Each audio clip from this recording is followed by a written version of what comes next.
Why wear cut and sew bras? Cut and sew bras are perfect because they contain multiple pieces of fabric. Moreover, unlike other types of bras, they can easily conform to the shape of your breasts. Therefore, you won't have a space between your chest and the bra. If you've ever worn a thick t-shirt bra with padding, you know the awkwardness we are talking about here.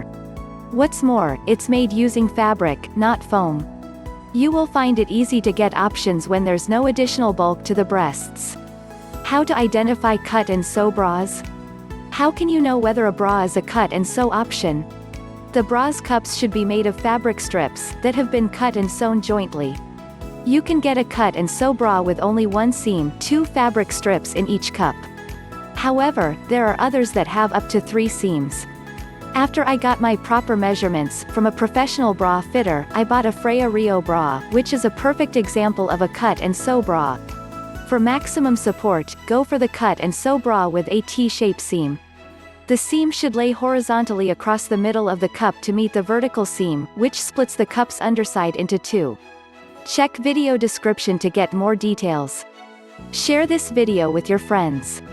Subscribe to our channel. Thanks for watching this video.